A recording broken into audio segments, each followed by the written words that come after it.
Hello everyone, Phoenix Knight here. Welcome to the channel, and welcome back to the winter campaign in Arkham Horror, the card game. Last week, when Diana and Ursula were dancing mad, we picked up 4 experience, and we've spent that experience. We'll walk through upgrades real quick. So Diana actually took her other vicious blow up to level 2, and Spectral Razor up to level 2. Let's tab into game for a second here. And I'll show you guys what those look like. So let's see, we need a Spectral Razor and a Vicious Blow. This is the one we want. Once again, for those of you who aren't familiar, Vicious Blow level 2 gives you another combat icon and another damage if you succeed by 2 or more. As for Spectral Razor, the upgrade here is about if a symbol is revealed during the attack, return Spectral Razor to your hand at the end of your turn. As for Ursula's upgrades,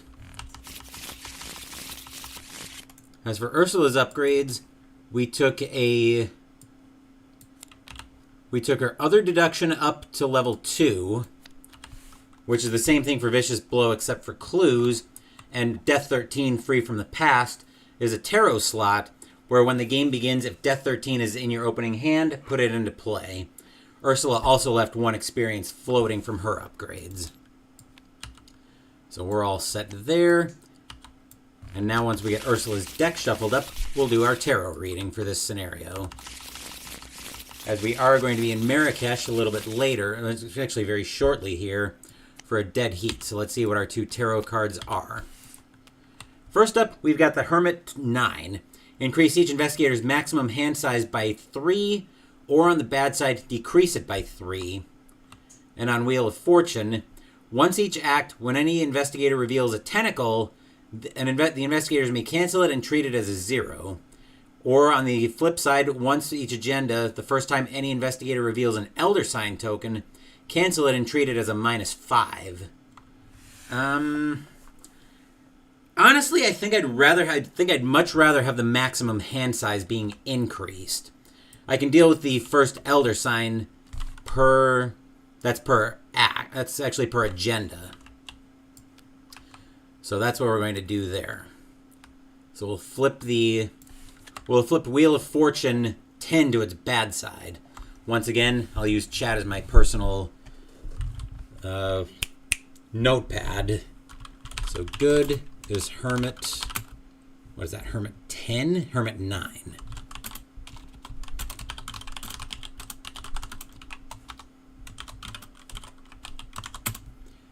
Bad is, what is that, Wheel of Fortune 10. First Elder Sign, each agenda, -5. Yep, okay, just double checking that, making sure I've got it all straight. I'll pin that so I can make sure I keep an eye on that. So now we're all set.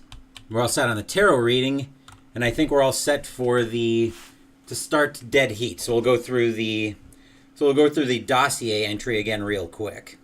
File 11B, subject class red, real identity unknown, last known location Marrakesh, Morocco. Description, subject 11B, hereinafter Amaranth. Subject number 11B, hereinafter Amaranth, is a woman of European descent, appears to be in early 20s, typically seen wearing a large red flower that partly obscures her face. Paradimensional capabilities, power to redacted and redacted. Channels redacted via redacted to redacted and redacted from redacted. Yes, this is all really redacted. No recorded limits to this redacted. Data limited only to minor events. Subject redacted via tactile contact, which limits redacted of redacted. Possible redacted ramifications. Sightings. 1. November 23rd, 1923. Arkham, Massachusetts. Agents witnessed subject healing wounds of redacted member, redacted nearby trees. Elevated redacted activity reported in the months following. 2. January 11th, 1924. Lisbon, Portugal. Local cell apprehended subject. Redacted, contact confirmed.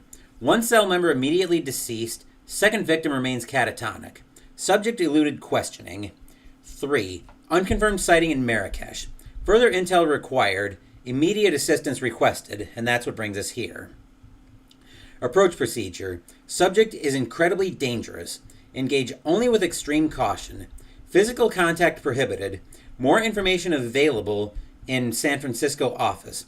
File number 26-G2. Intro 1. You are jolted awake by the sound of screeching wheels as your train shudders to a stop.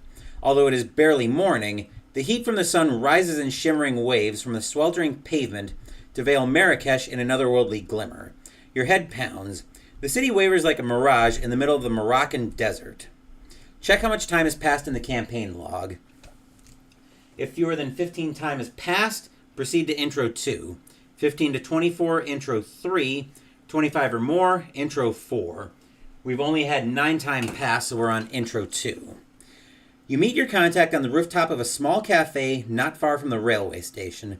The man's boyish frame is offset by a well-kempt gray beard that covers deep laugh lines. You must be with the Foundation. He extends a hand to shake. I am Latif. Please, seat. You must be hungry. The table is laden with bowls and dishes heaped with eggs, olives, and rich cheese, served with flatbread and hot atay. As you eat, Latif spreads a stack of newspapers on the table between you. I don't want to ruin your appetite, my friends, but there is some wicked purpose at work in the city. He points out 3 different headlines. Mysterious tomb robbery. Sudden blight devastates Olive Grove. Dozens missing in Medina. A warm, pungent breeze wafts over you. Rustling the newspaper, Latif whispers conspiratorially. I assume you read the dossier. The one who calls herself Amaranth was seen here, and I believe she is responsible. Looking over his shoulder, the middle-aged man produces a crisp photo of a beautiful 20-something woman in a black dress and matching gloves, a gaudy blossom tucked behind her ear. Just last night, I sent my contact to gather any information he could on her whereabouts. He hasn't returned. I fear the worst, Latif says, looking downcast. But that is why you're here, I suppose. The commissioner always sends such... He looks at you as if considering his words. Unique people. You assure Latif that you may be new to the Foundation, but that you are more than capable of handling the situation. I truly hope so, says Latif, drinking deep from his cup of hot mint tea. There is something strange happening here. My brother told me he saw our late grandfather walking the street in his burial shroud.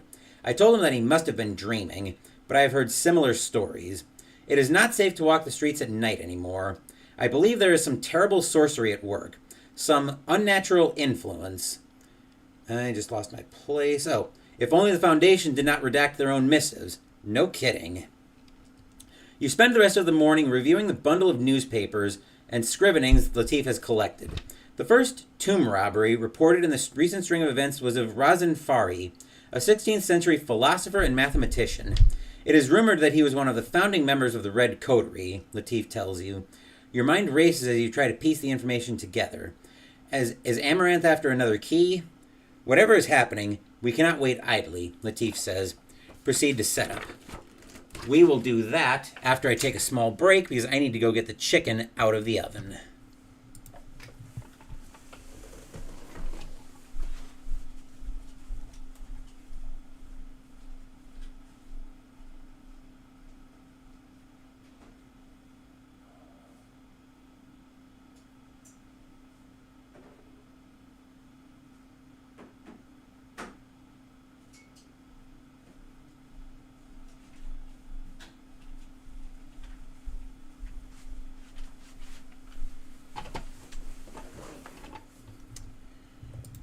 Okay, and we're back. Hopefully you guys are enjoying your early Sunday morning. Let's see, setup. So we can probably just push we should be able to just push the button here for dead heat. Right here, place that.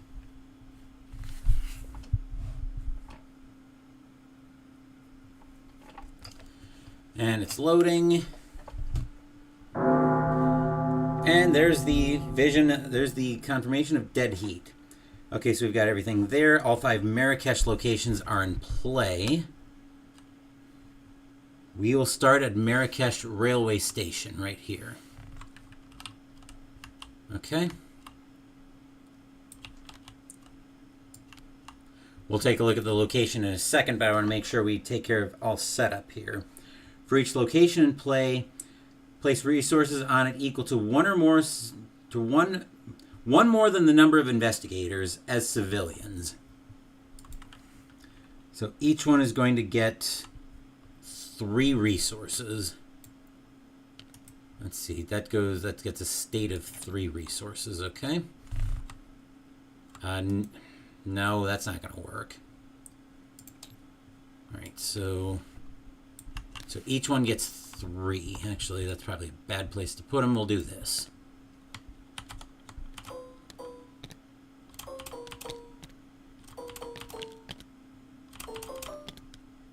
There we go. Okay, we'll just stack them on top like that. Set the following cards out of play. Everything should be in the set aside pile for us already. Double-sided Amaranth enemy. Razin Farhi enemy. Khalid. Both copies of the Ancient Raiders.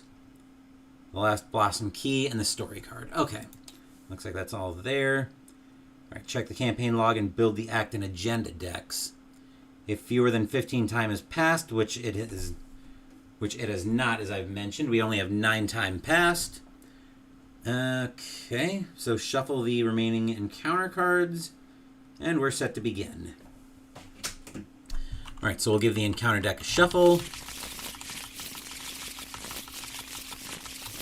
We'll copy that down to player mats, because that's actually really slick to have.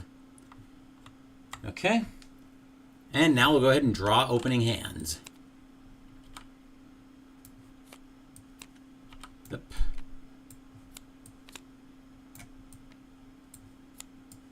4 and 5. Yep.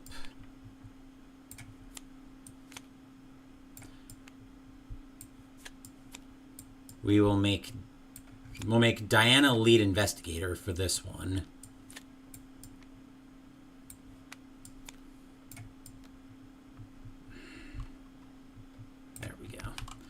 Okay, so Terrible Secret gets put aside.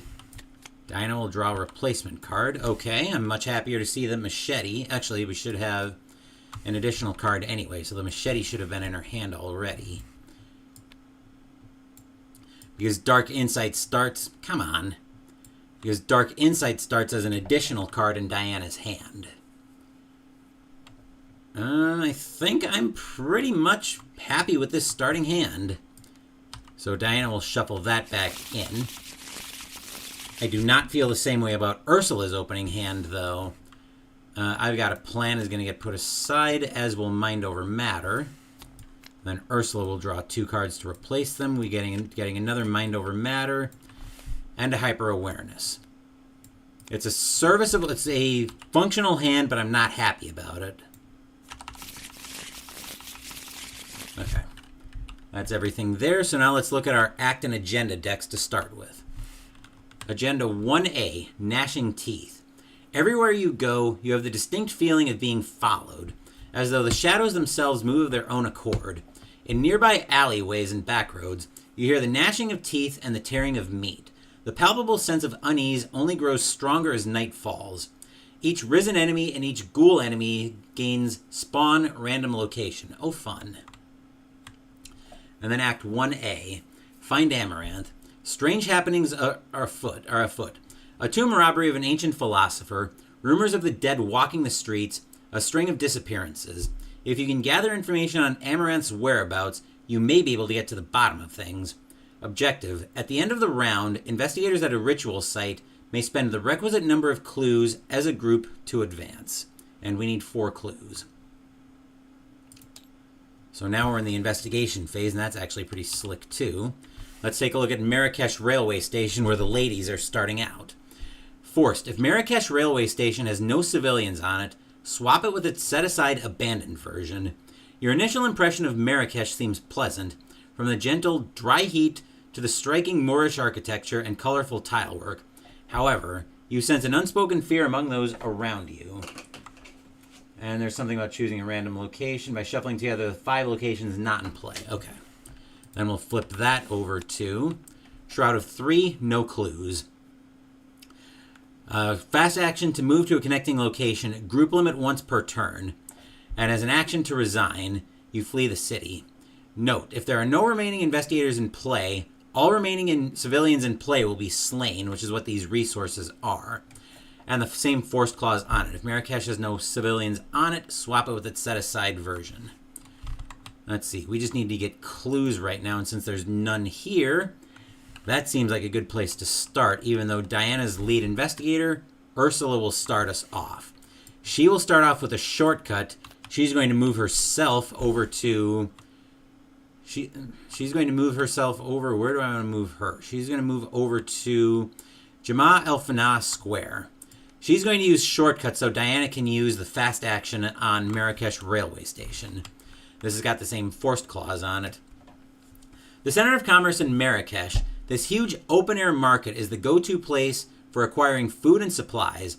The air is thick with the music of buskers and the smell of spices and roasted meats.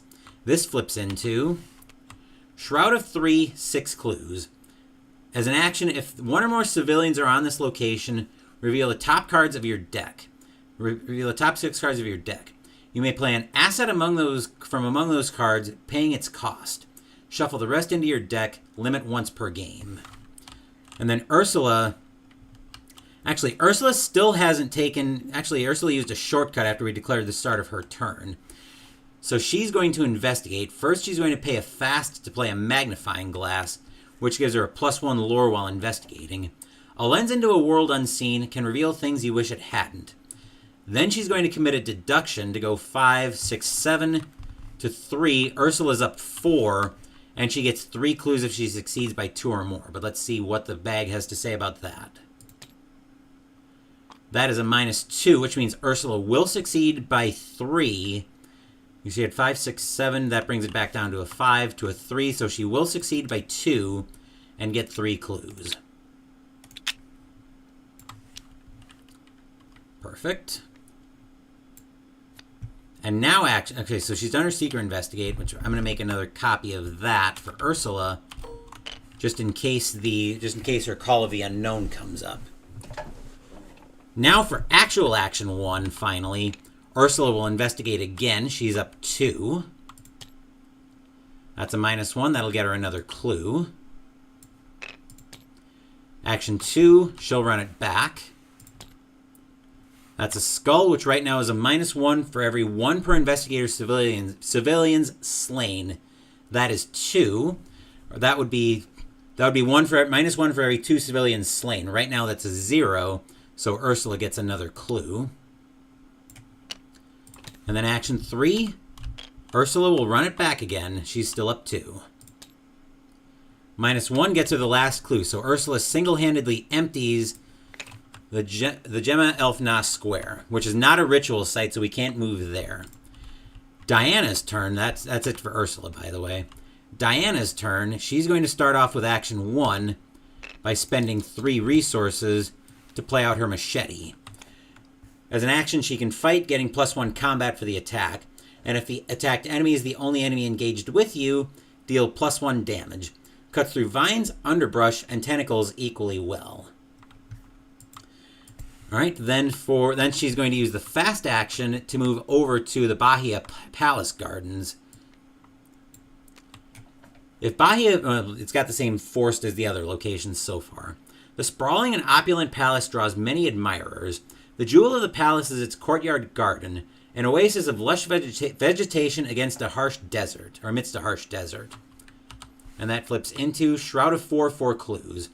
Fast action, after you rescue a civilian on Bahia Palace Gardens, heal 1 damage or 1 horror. That's a Shroud of 4, so we may have... Actually, that's also a ritual site, so we could work Ursula up there to try to advance the agenda. Or try to advance the act, I should say. Let's see, that was a fast action to move there. Action 2, Diana's going to move down to the tanneries. You have heard reports of strange disappearances near the tanneries, where leather is processed in large vats of pungent chemicals and dyes. Shroud of 2, 2 clues. Fast action, choose a risen enemy from the encounter discard pile and spawn it engaged with you. Place clues on the tannery from the token pool equal to that enemy's health. And it's got the same forced clause as the other locations so far. Action 3, Diana is going to investigate. She's at a 3 to a 2, so Diana is up 1. That's a 0. Diana gets a clue. Also, the Tanneries is not a ritual site, so that won't help her for clues. Okay, perfect. So that'll do it for the investigation phase. Enemy phase, no enemies in play, which is usually true in the first round, but not always. So now we're in the enemy phase, and now we'll do upkeep. Diana will draw a grievous wound. Play after you successfully attack a non-elite enemy using a melee asset. Attach grievous wound to that enemy, and at the end of the round, deal 1 damage to attached enemy. Ursula will then draw an occult lexicon. Ooh, this is perfect. 2 cost to play, lore on commit, limit 1 per deck.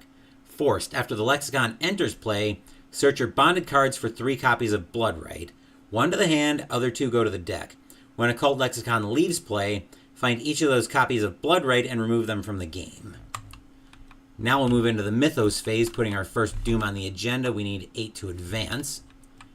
Diana will draw Distorted Reasoning. Put it into play in your threat area.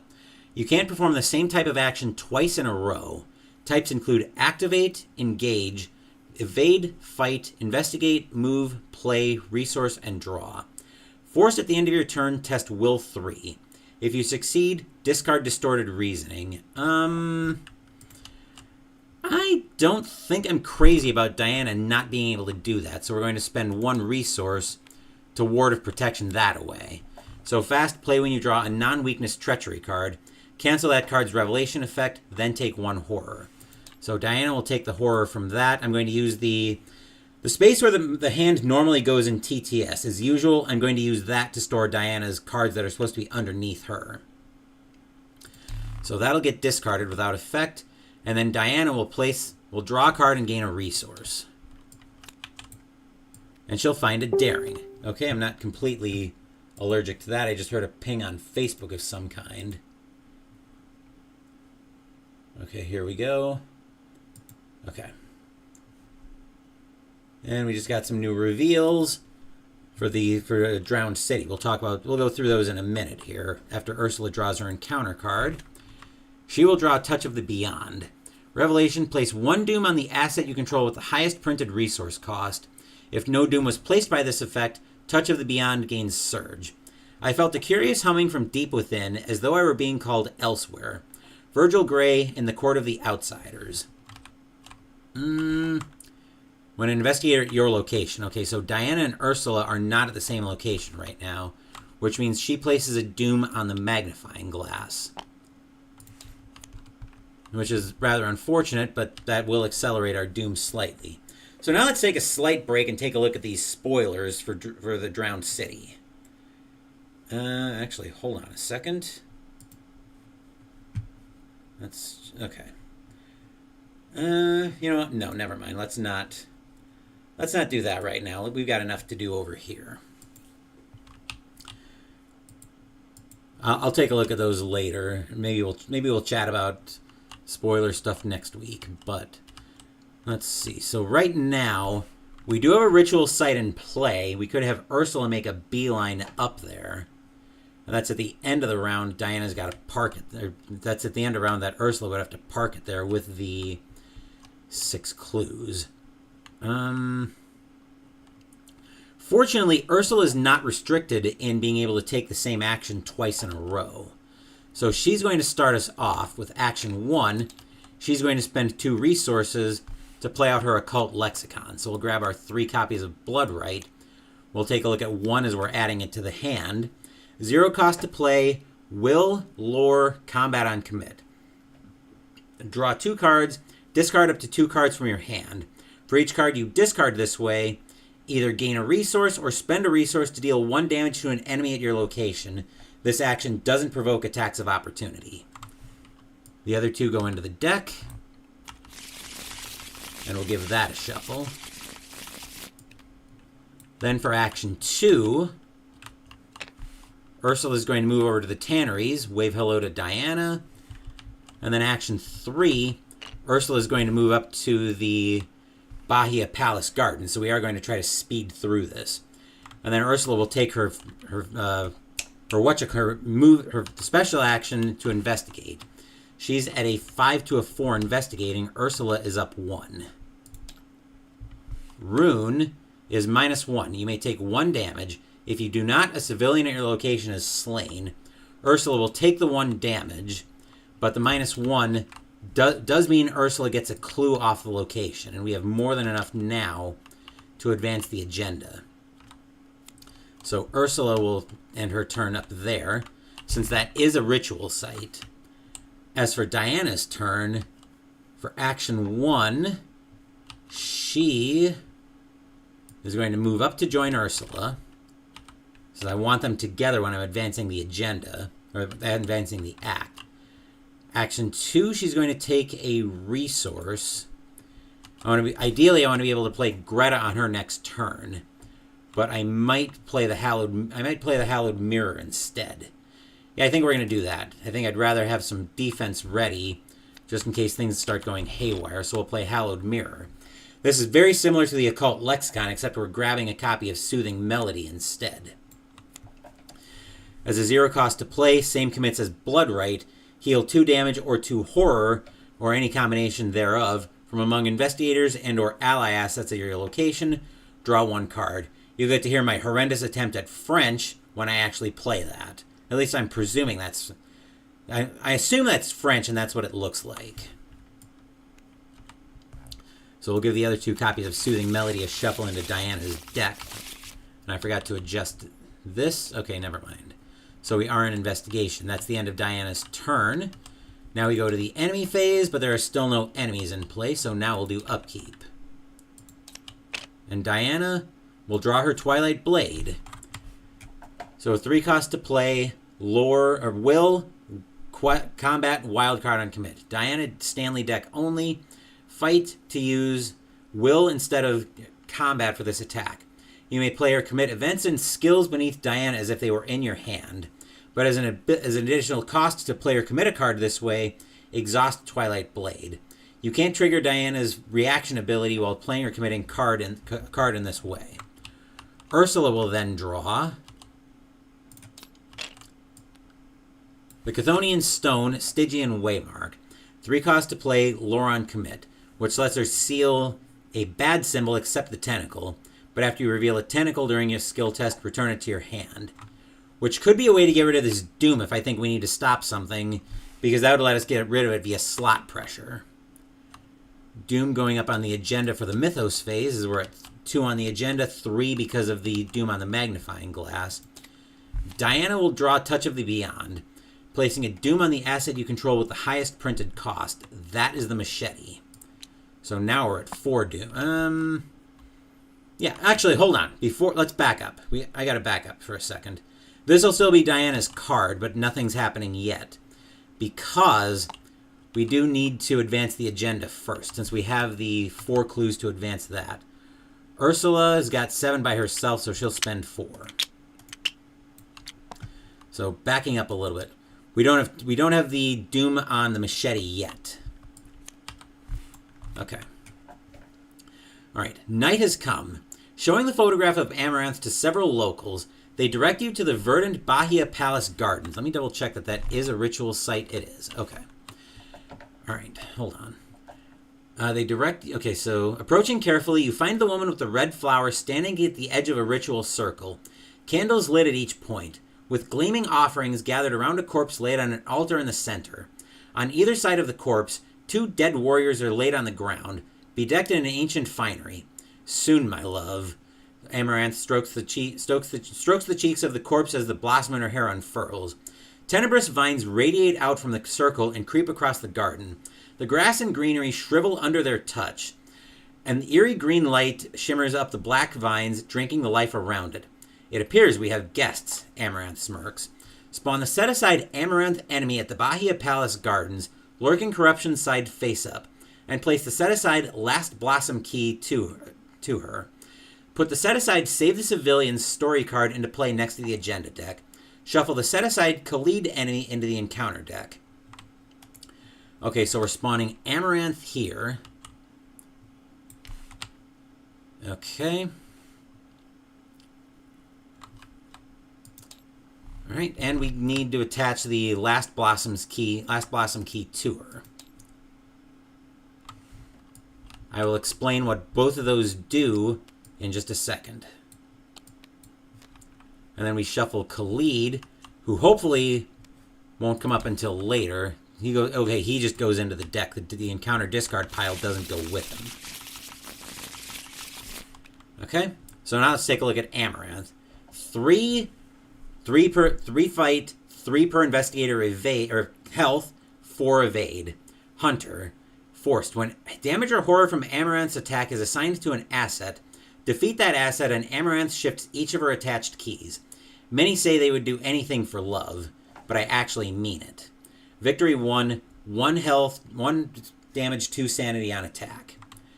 And the Last Blossom key, Paracausal Symbiote, shift to heal 1 damage and 1 horror from each investigator at your location. Flip this key to its unstable side. File number 11-B31, subject class red. Key appears as flora of extraterrestrial origin, along with long black prehensile vines that attach intravenously with host. And that's got to engage to someone. We will give that to Diana.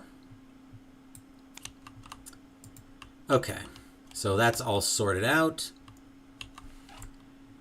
And now we get to look at our next act. Act 2A, Ritual of Life and Death. A network of Necros vines has grown throughout the city, spurred on by Amaranth.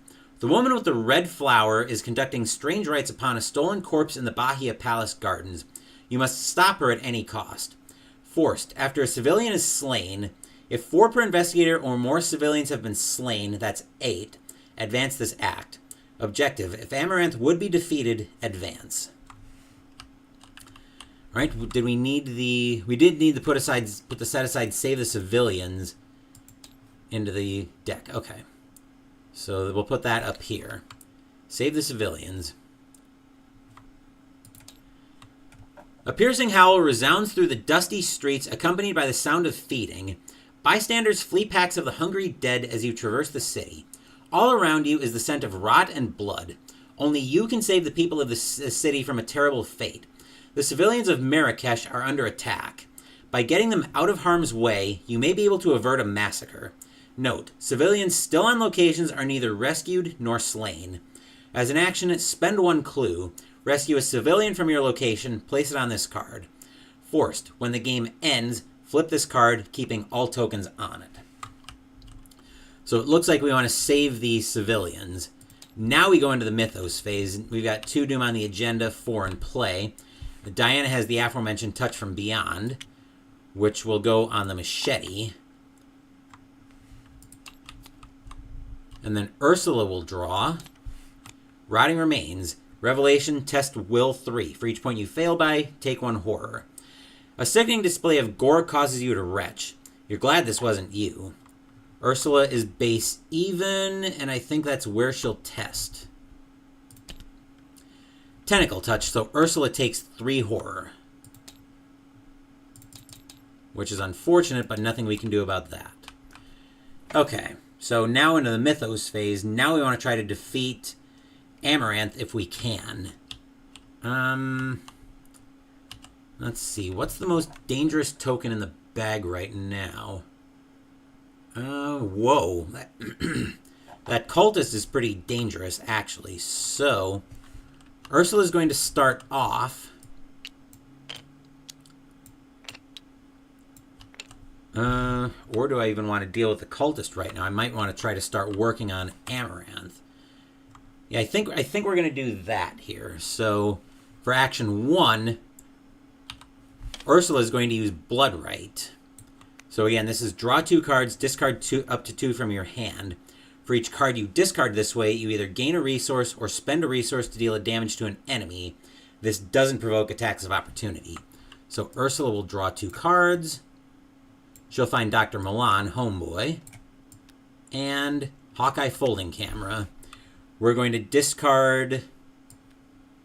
Let's discard Hyper Awareness and Hawkeye Folding Camera. We'll spend 2 resources to do 2 damage to Amaranth. And then that's action 1 taken care of. Action 2 is going to be a resource. Action 3,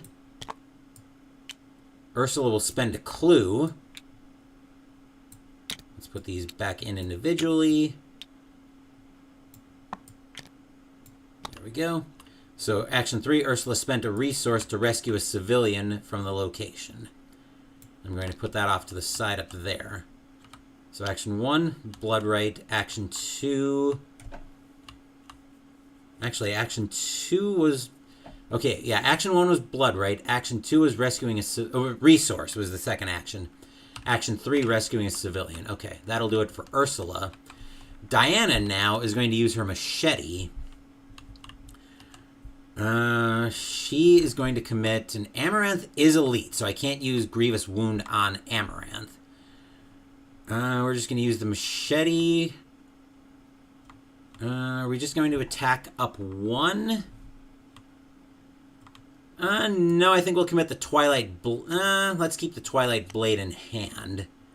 I don't want to use the Vicious Blow yet, because it's telling me if she would be defeated, advance. So I'm presuming there's going to be a second encounter with her, which makes me want to save the Vicious Blow for later. So I think we will just attack up 1. Rune is a -1. You may take 1 damage. Diana will, and that'll do 2 damage because Amaranth is the only enemy engaged with her. So that was action 1. Action 2, Diana will run that back. Diana's up 1. That's a rune. Will take another damage. But this time Amaranth would be defeated, so we advance the act. If the advanced act... Okay, so if the land is dark, if this act advanced because of its forced ability, which it did not. If this act advanced because Amaranth would be defeated, flip Amaranth to her... Okay, your final blow knocks Amaranth back, toppling an ancient brazier. I never know how to pronounce that name. Hang on. This is bothering me. I'm going to go ahead and look it up.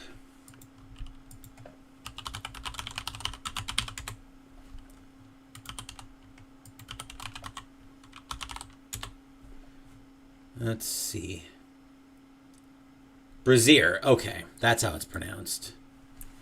Where was I? Oh, yes. You're not toppling an ancient brazier.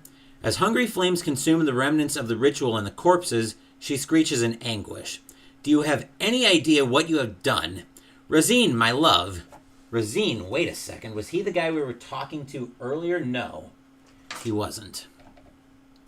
Flip Amaranth to her corruption revealed side, keeping all tokens and attachments on her, and move her to a random location with no investigators. Shuffle both copies of the set-aside Ancient Raider enemy into the encounter deck.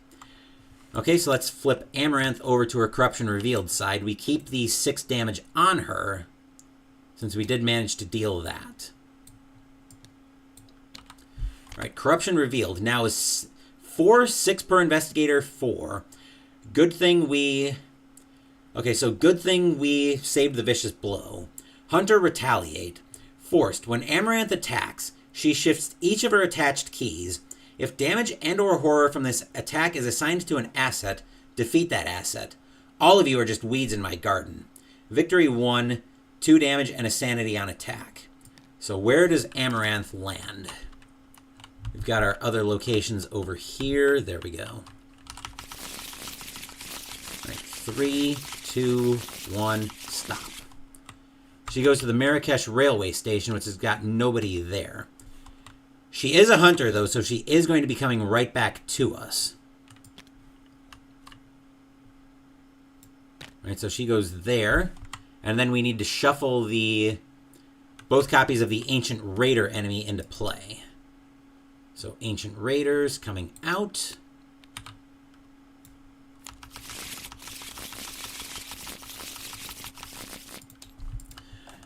Okay. Let's see. So that was action 2. Action 3. I think action 3, Diana's going to spend her clue to save one of the civilians up here. Right? And that was the investigation phase that we were in. That'll do it for Diana. Enemy phase. Amaranth is going to move in since she is a hunter. Who do I want to give her to? Who can take damage right now? We'll give her to Ursula with the plan of having Ursula evade first. So Ursula will take 2 damage and a sanity. 2 damage and a horror. Right, and that will do it for our ladies. That'll do it for the investigation phase. So now let's do upkeep phase. Diana draws another machete, which I'm not altogether happy to see. Ursula will draw. Oop, not a token. Oop, stop it. There we go.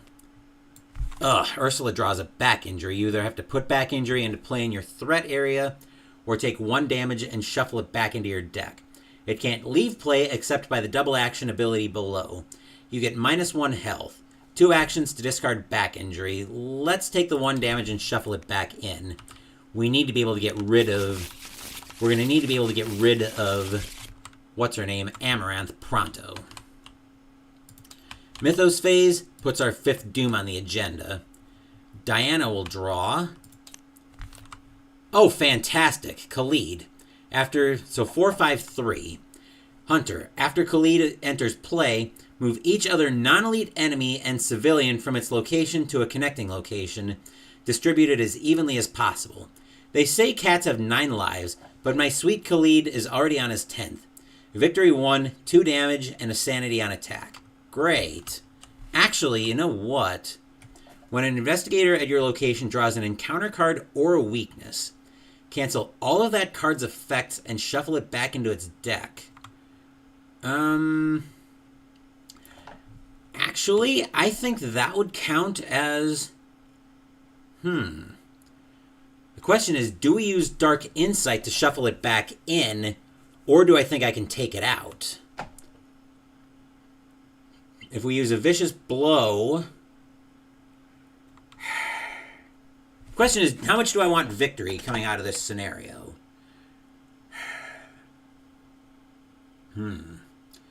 That is a good question. This is actually a tough decision.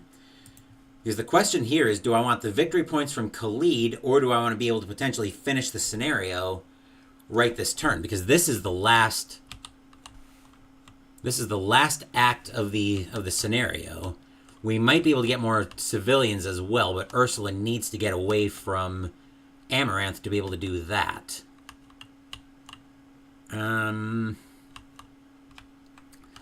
Let's see. We've got a Vicious Blow in hand, and we can attach the Grievous Wound to it. I think we'll deal with this. I think we'll leave Khalid in play. We'll let Diana try to take him out. Ursula will draw. Dissonant Voices. She can't play assets or events. At the end of the round, discard Dissonant Voices. She wasn't planning on that anyway. All right. So moving into the investigation phase, Diana will go first. She's going to try to shove a machete up an undead cat, up somewhere an undead cat doesn't belong with it. She's going to commit Hunter. Move each non-elite enemy and civilian. So this needs to go... We'll send that to the Marrakesh railway station. Then Diana, for action 1, is going to use her machete against that. She's a 4. We'll use a Vicious Blow here to get her up 2, trying to do 3 damage if she succeeds by 2 or more.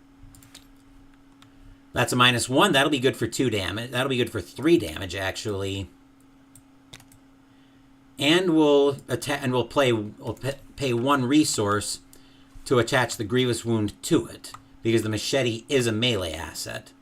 So at the end of the round, it'll deal 1 damage to Khalid. Alright, so Grievous Wound is attached to Khalid. Now the question is, do we try to deal with Amaranth next? Do I think Diana can evade Khalid, or do I just try to take him out now? Let's see. You know what? Since we used the Vicious Blow, I'm actually not going to play the Grievous Wound. For action 2, Diana will run back the Machete. She's up 1, but she's trying to take him out. Actually, she is... Yeah, no, she's even. We'll just attack it at even and see what happens. That's a 0, so Khalid actually is defeated. He will go to the victory display. Discard, I think, sends him... Nope, Khalid, I want him in the victory display. So, very nicely done, my dear Diana. And then action 3. Diana... Ugh, she can't investigate because she's down 1. She's just going to play Soothing Melody to heal Ursula for 1 of each. And then that will let her draw a card. And now you get my horrendous try at French. Edler chanson sommeil au clair de lune. Au calme clair de lune triste et beau. Paul Verlaine, Clair de Lune. Yes, I know, my French is horrendous. Diana gets another Vicious Blow, which we're probably going to need to try to deal with Amaranth. Okay. Now, coming over to Ursula, since that's it for Diana. Ursula is going to try to evade. She's base even trying to evade. She's base even trying to evade, so let's start... She's already got Retaliate. So I think Diana's going to commit Daring to this since Ursula's at the same location. And Diana's going to have an easier time if Amaranth lands on her. So that'll make Ursula up 3 trying to evade. That's a rune. Ursula will take another actually a civilian at your location. So there are no civilians at the location. Ursula is not going to take a damage, but Amaranth will be evaded.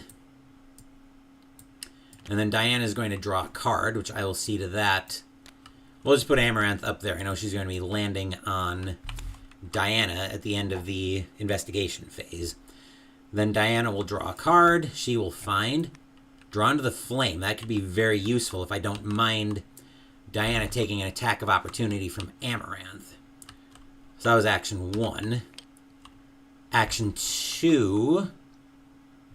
Ursula is going to move to the tanneries and investigate there.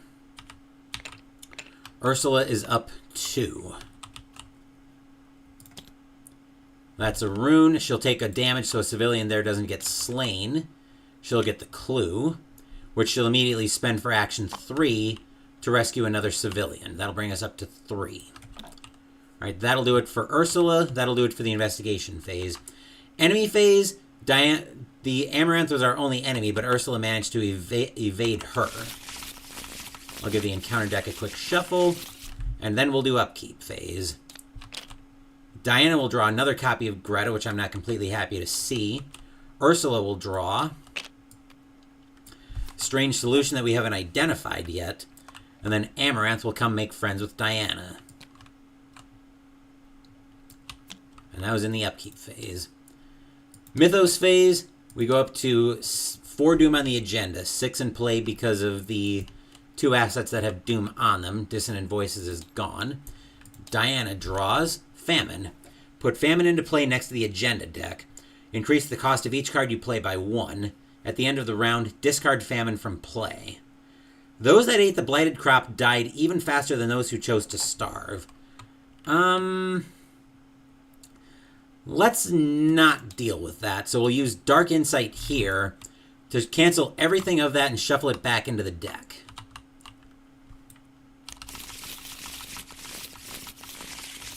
And then Diana will gain a resource and draw a card. Hypnotic Gaze. Play when an enemy attacks an investigator at your location.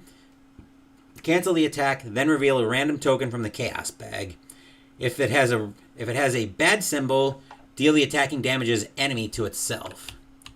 Ursula will draw Bound in Red. If there are no coterie enemies in play, Bound in Red gains Surge. Let's see. The Amaranth is a coterie enemy.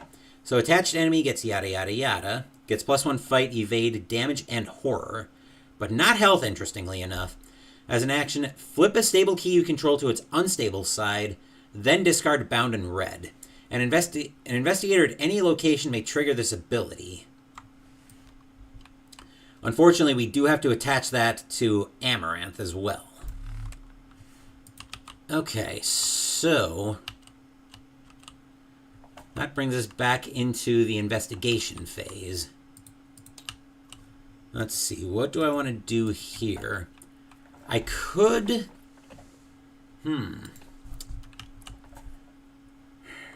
I could get the two of them together if I think that would be a better idea.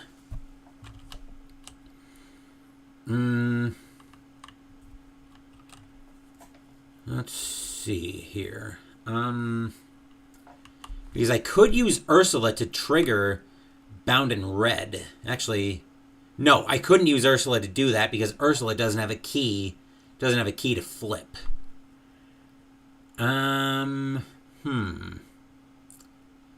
What to do here? Well, actually, I could potentially get cheesy if I think I want to end the scenario here, but I'm not completely sure I do yet. I think Ursula will go first. She'll take 2 actions, spending 2 clues to rescue 2 more civilians, which will bring us up to 5 civilians rescued. Then action 3. Action 3, what do I want to do here? I think I will have Ursula move up to the Bahia Palace Gardens, and then she'll trigger her free investigate. She's at a 5 to a 4 because of the magnifying glass. She's up 1. That's a -1, so she gets a clue out of that. And then that'll do it for Ursula. Now, Diana is going to have a very interesting turn. So for her first action, she's going to initiate the action on Bound in Red. But first, Amaranth will make an attack of opportunity, which fits into my plan here. So now that the attack of opportunity is happening, but Diana is going to pay 3 resources to play Hypnotic Gaze. Cancel the attack, which I'm putting it in the section underneath Diana. Then reveal a random token from the bag. If it's a bad symbol, deal the attacking enemy's damage to itself. So we'll gain the resource and draw the card for that. It's a Storm of Spirits, which is not that exciting. I'm going to give the bag a good shuffle here. Because I want to see this is one of the times I want to see a bad symbol come out. So let's see what Diana pulls. It's a -2. Most important thing, though, is that the attack does get canceled. So now we resolve the action on Bound in Red. We flip the stable key to its unstable side. Then we discard Bound in Red. That is gone at this point.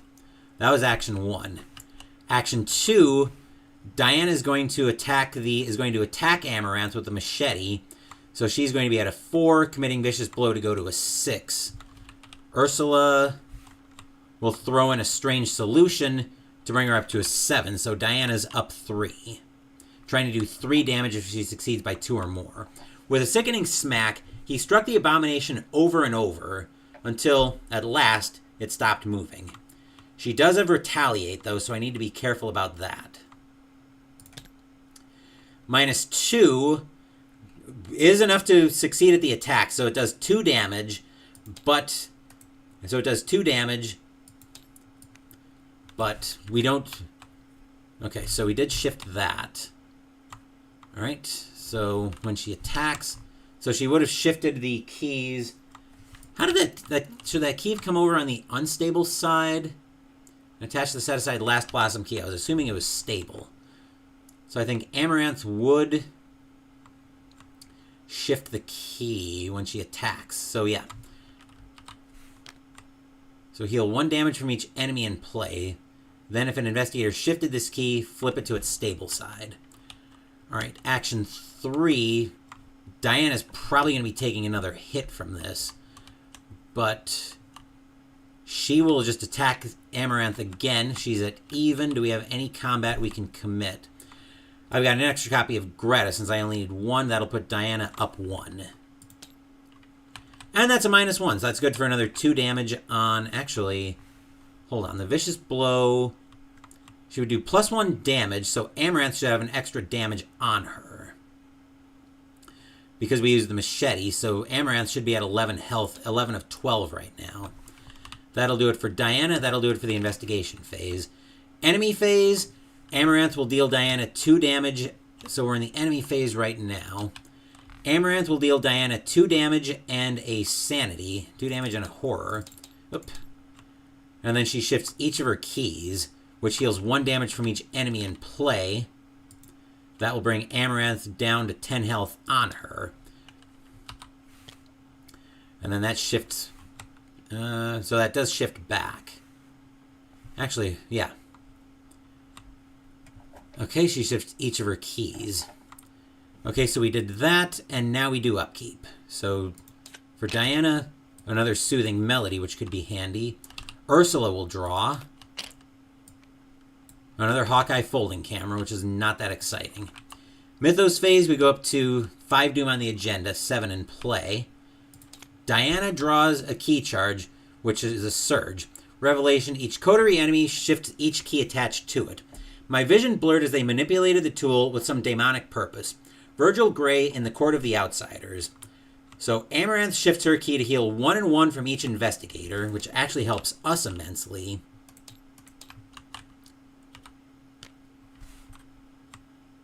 Then if...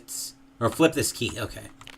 So now Diana surges into a ghoul minion, which, does it still have the... Yes, it does have spawn random location. 3, 2, 1, stop. Spawning at the Marrakesh railway station, which fortunately for us is a location away. So it spawns up there. Ursula will draw. Compulsion. Revelation, put compulsion into play in your threat area. Forced. When your turn begins, reveal a random cast token from the bag. If it's a skull, cultist, rune, or elder thing token, the first action you perform during this turn must be the below ability if able. 2 actions to discard compulsion. Okay.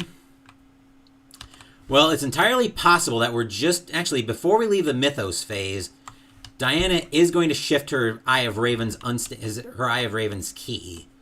So we'll draw another encounter card, and it's a Thrall, which I think is Risen. Which I think Risen has that as well. So we'll take a quick look at the Thrall. 2/2/1. The first copy of Thrall drawn each round gains Surge. As a fast action during your turn, attempt to evade Thrall. It gains alert for this evasion. Attempt limit once per turn. With dim light and thick clothing, they can clumsily pass for the living, but by daylight their unnatural pallor, glassy eyes, and gruesome wounds are impossible to hide. So now I'll spawn it at a random location. Oh! I just realized Bahia Palace Gardens should have its abandoned version in play since there's nobody there. Oop. What? We need to shuffle these back up is what I'm trying to do. There we go. So we need the abandoned version of Bahia Palace Gardens. Forced when you end your turn at Bahia Palace Gardens, take 1 or 1. We haven't been paying attention to that, so I'm not going to worry about it. But we will put the clues back on it. We also need to spawn the Thrall at a random location, which I've got the pile... Trying to get it put back together here. Okay, we're going to do this a different way. So I'm going to spawn a D6 on the board. Dice, here we are. Plastic D6. Okay, so here's how we're going to do this. Odds, I'm going to draw from... Actually, wait, I see what the problem is, I think. Yep. Never mind. Solved the problem. I had the Bahia Palace Gardens still on its revealed side. All right, so we can shuffle them up this way. 3, 2, 1, stop. The Tanneries is where the Risen is going. Is where the Thrall is going. Which does shift the Eye of Ravens back to its stable side. So now we're into the investigation phase. And now Diana is going to try to end this scenario. She's going to shift the Eye of She's going to initiate the attack on Amaranth. She'll shift the Eye of Ravens to set the base skill value to 6, which is going to give her a 6. Using the machete is going to be a 7. We are going to commit our extra copy of machete to go up to 8. Diana's up 4, trying to do 2 damage and end this scenario. So let's see how we get on. That's a -2, which is enough to put the last 2 damage on Amaranth. So Amaranth is defeated if neither Amaranth nor Razin Farhi are in play. So that'll send Amaranth to the victory display, presumably with the last blossom still attached to her. So that'll send Amaranth to the victory display. We'll do that. We'll leave the last blossom with her for the time being. But since we didn't put Razi into play, we will advance. And I think we would have done that if we would have spawned... Yep, if we would have advanced because it's forced ability. Okay, so now we flip this over. Stand by me. Amaranth's tortured cry resounds through the streets as she collapses. A heady wind picks up, whipping the dust in the street into a frantic dervish as the hot sun beats down overhead. Black ichor pools around Amaranth's body as the nexus of vines begins to wither and desiccate around you. The hordes of risen dead stop in their tracks, as if waiting for your move. You can see the remaining civilians of Marrakesh flee the city before them. Standing over the beautiful, terrible woman, you feel a pang of pity. As you turn her over, you notice a voluptuous flower behind her ear has wilted in the heat. She lets out a primal scream as you pull the blossom from her ear. The stem is several inches longer than you expected, and sticky with blood. Check your campaign log. If the cell knows Amaranth's real name, proceed to R3. Otherwise, proceed to R4. We do know Amaranth's real name, because we went to San Francisco and got the intel about Amaranth, so we get R3. Let me find that in here. Okay. Take a quick drink before we start reading, because I'm expecting to have a lot of text coming up.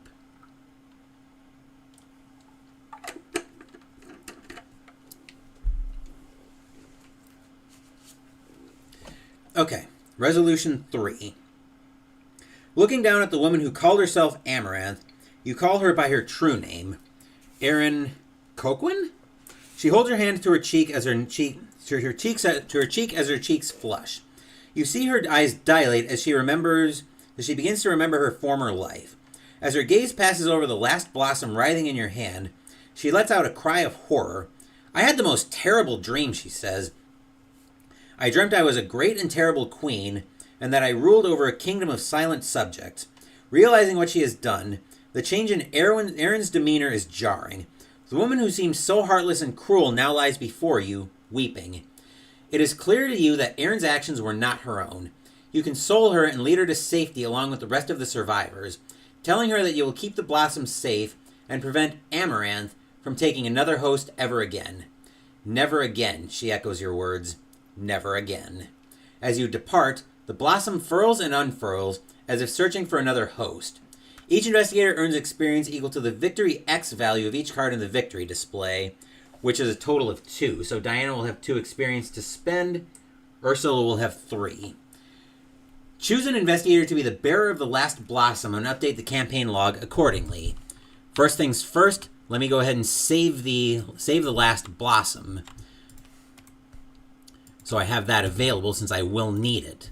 And then the last blossom will be... So let's double check what the ability on the last blossom is. Shift, heal 1 damage and 1 horror from each investigator at your location. Flip this key to its unstable side. And then on the back, heal 1 damage from each enemy in play. Then if an investigator shifted this key, flip it to its stable side. Okay, well, forming a neural link with host. much like the symbiotic relationship of a parasite with access to the host's thoughts and memories. Who do I want to be the bearer of this key? Honestly, it would probably be better in Diana's hands, just because she's more likely to be going into the belly of the beast, as it were, going after enemies and going into combat. But I think we're going to give this to...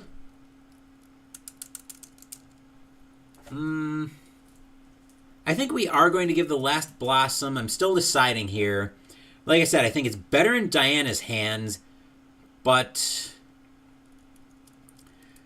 we are going to give this to... Still deciding. I think we will give this to Diana as well. I think it'll be better in her hands. Okay, in your campaign log, record Amaranth has left the coterie.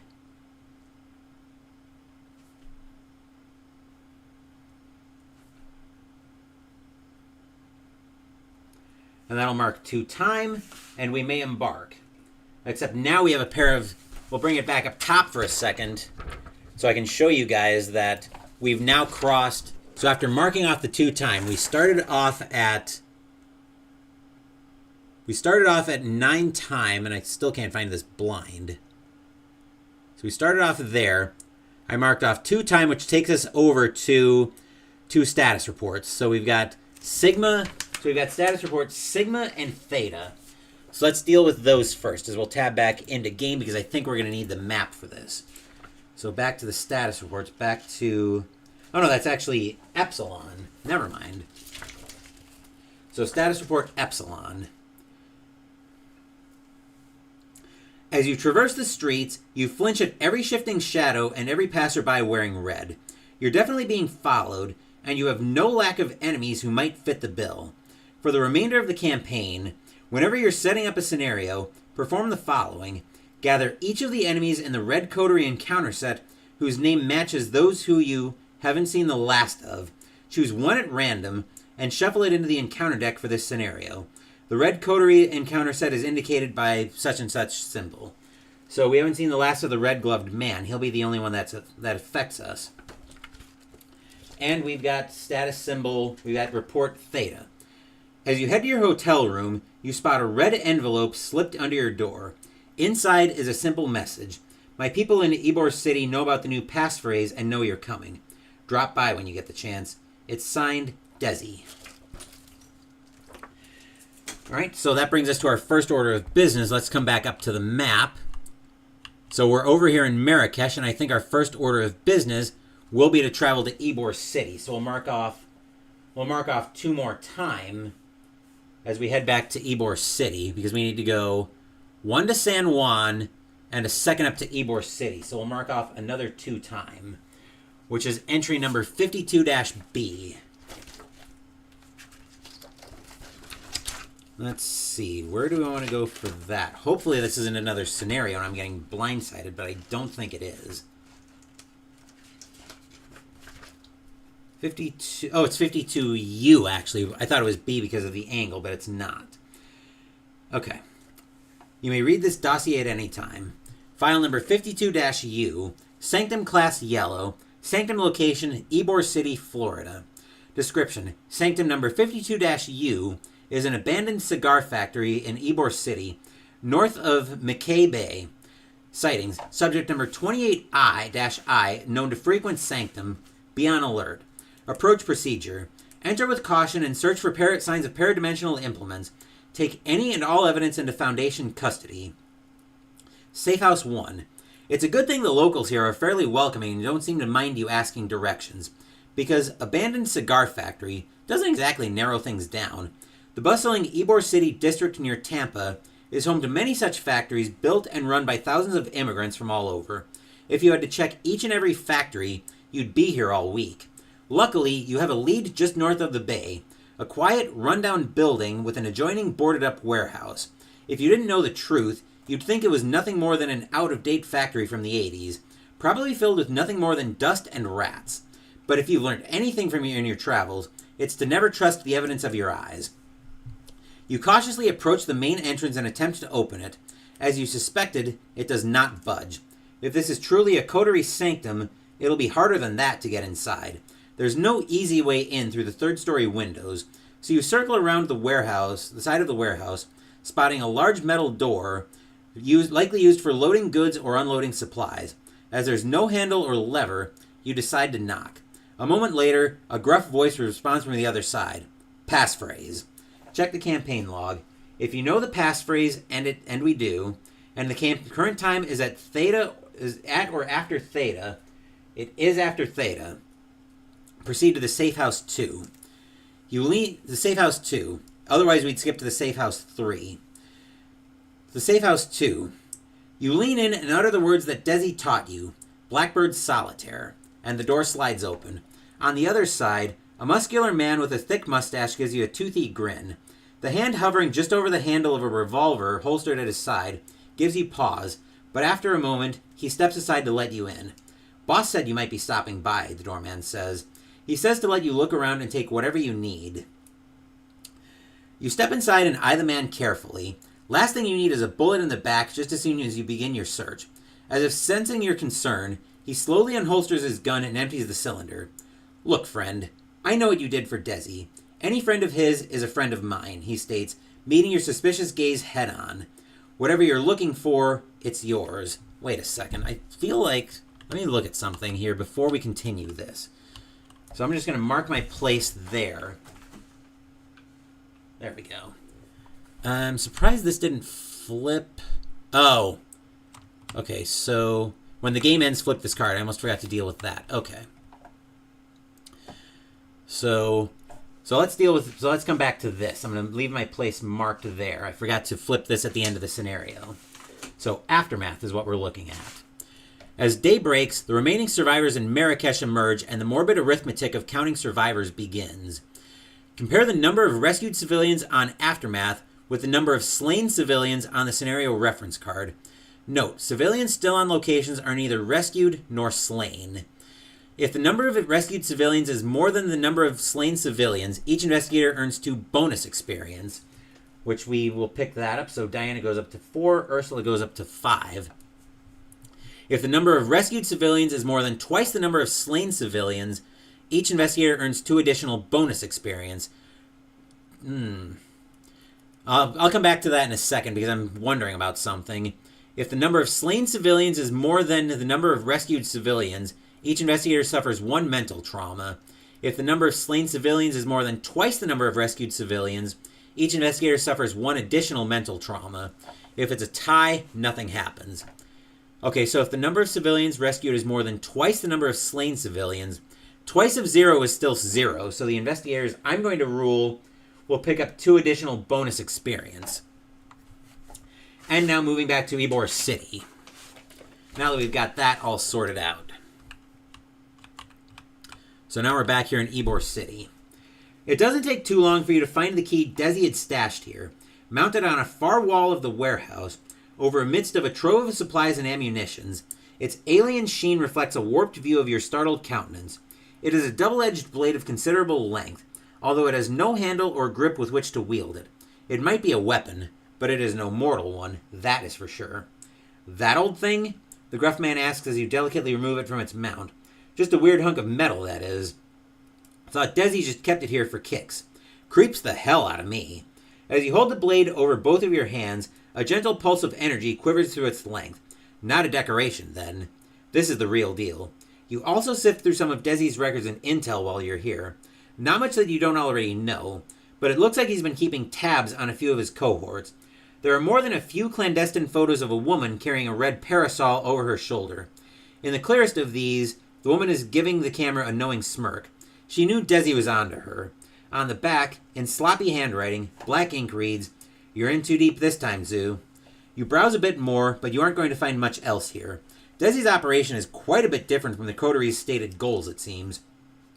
Perhaps there's more to them than the Foundation believes, or it's just another front. Doesn't matter. You have what you came for. Choose an investigator to be the bearer of the mirroring blade and update the campaign log accordingly. This card can be found in the globe-trotting encounter set indicated by the such-and-such encounter set icon. Now we need to see if we can find... Excuse me. Now we need to see if we can find that set in here. Oh, here we go. Global status report. Encounter set, so probably... So globe trotting looks to be what we want here. Get back in here. So we're looking for... Okay, so we're looking for the mirroring blade. Let's take a look at the mirroring blade. Actually, we'll go ahead and save that. Before I do anything, I'm going to save the mirroring blade. Okay. So shift, either deal 2 damage to an enemy at your location, or 1 damage to all enemies at your location. Flip this key to its unstable side. File number 52-U13. Subject class, red. Subject is glass-like shard, 26 centimeters in length and less than 3 millimeters at the thinnest edge. Sharp enough to cut through any known material. The mirroring blade reflects only violence, seems fitting. On the unstable side, each investigator takes 1 direct damage to shift it.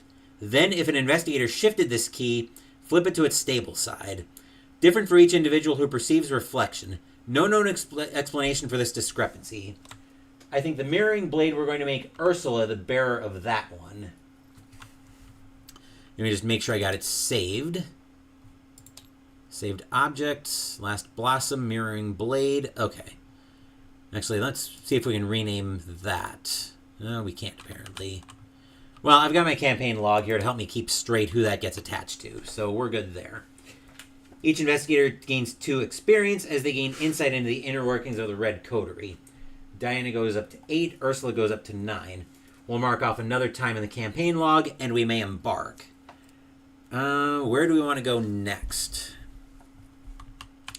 So right now we've got all of our leads available to us. We're available to us, I should say. We're back in Ybor City, but we could stop off and play a side story if we wanted to.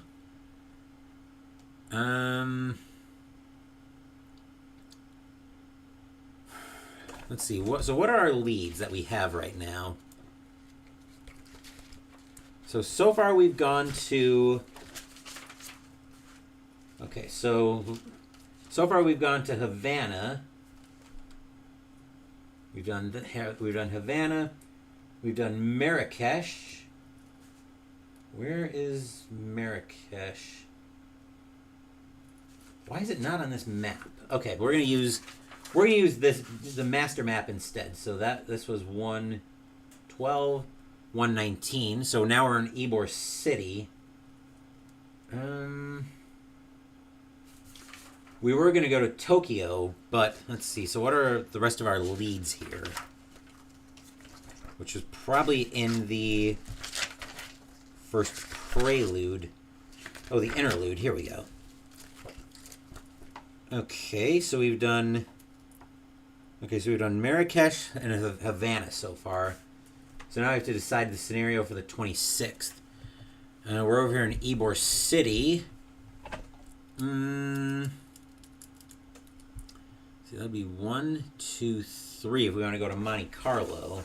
Because that's a temptation as well, to go up and do Fortune and Folly, since this is the campaign it's made for.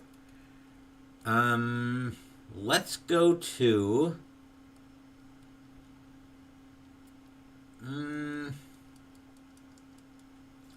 London's where we started the campaign, so let's head over to...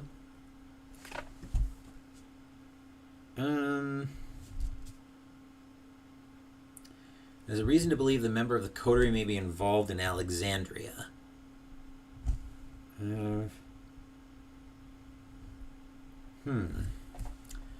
So let's go... So many decisions. And that's part of what I like about this sandbox campaign of Scarlet Keys. I've talked about it before, where it's got a sandboxy feel to it, so you can really attack this campaign any way you want to. And when you play it, you're never going to play it the same way twice unless you have a campaign log from a prior campaign with you. Let's go to...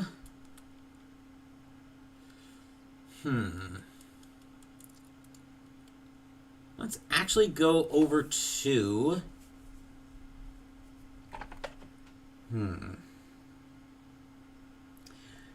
Let's go up to Anchorage next, actually, because we're not too far from it. What was the lead in Anchorage? The Journal of a Prospector recently working in Anchorage, so that'll cost me 3 time, I think, yes. So 1, 2, 3, which I believe we mark that immediately at the, uses 1 time. Okay, so looks like at each space there's a number. Okay, so for each path you use to reach your destination, minimum 1. So from Ybor City we used 1 path to New Orleans, 1 to San Francisco, and a 3rd to Anchorage. So we have to mark 3 time, which will give me the beta status set, or status report. So let's look at beta next. Actually, yeah, beta.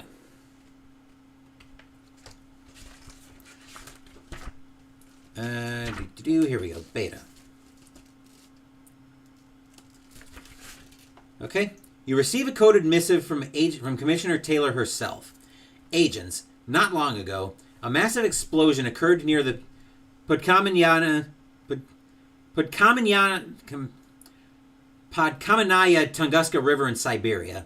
It is classified as an impact event, but this is just a cover story. Our intel now indicates coterie involvement. I have reason to believe that this may be the site of one of their sanctums, perhaps even their primary safe house. You have clearance to investigate the site, but be prepared for anything. So we're adding another cultist to the bag. I'll deal with that before we continue there, because there's more. So we're adding a cultist to the bag, which needs to go up here. And I will save that as the Scarlet Keys campaign bag. Scarlet Keys Chaos bag. There we go. So now we can mark 59-Z in Tunguska. We're now allowed to travel to this location whenever we embark. Note, this will end the campaign. You may wish to investigate further before proceeding to Tunguska, but be wary of how much time you spend. Okay, so now we at least have something resembling a destination in mind. But we need to look at Anchorage after we do that. Anchorage is number 33-K. So 33-K should be a scenario, and it is. Actually, let's make sure it is a scenario. It is. Okay. So on thin ice.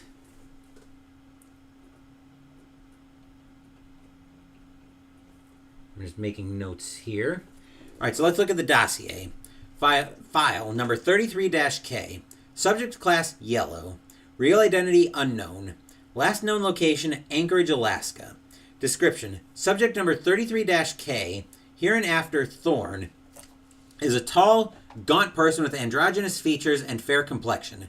Prefers practical, loose-fitting clothing. Subject appears to be redacted and conjectured to be far older than they appear. Collaborating source suggests its DOB, date of birth in redacted. Subject wears a distinct red cravat around their neck, often obscuring their face. Paradimensional capabilities. Subject possesses acute sensitivity to redacted. Coterie leverages these capabilities to locate redacted artifacts and track movement of redacted. Sightings. Numerous sightings across the globe. Profiled as one of the most mobile coterie members. Despite notorious secrecy, Thorn has a reputation for appraising and acquiring redacted.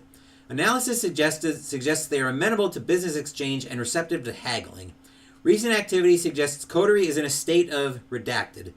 Approach. You and Thorn likely have similar objectives. Extreme caution suggested. Thorn is likely to negotiate, but only on their terms. And that will do it for Dead Heat. So we're going from Dead Heat to the freezing cold in the dead of winter, as we will find ourselves next week on thin ice to continue the campaign. Still have a couple product unboxings to do on the channel, one of which I'm probably going to do here in about the next maybe 45 minutes to an hour or so. But you'll have to stay tuned for what that's going to be. Later this afternoon, we're going to continue my 1985 season ticket baseball replay, as the Kansas City Royals will be at the Kingdom in Seattle, Washington, to take on the Mariners. Wednesday, we're playing Dragon Age tabletop role-playing game from Green Ronin Publishing, And Saturday, Mystical Munchies will conclude out of the Marvel Eat the Universe cookbook with the dessert, Spider-Man's New York City cheesecake. Thank you for watching the video. Please give the video a thumbs up and subscribe to the channel. Be sure to turn on notifications so you get my content. Be well, stay safe, take care of yourselves and your loved ones, and I'll be back with more videos in the future. Until then, take care everyone.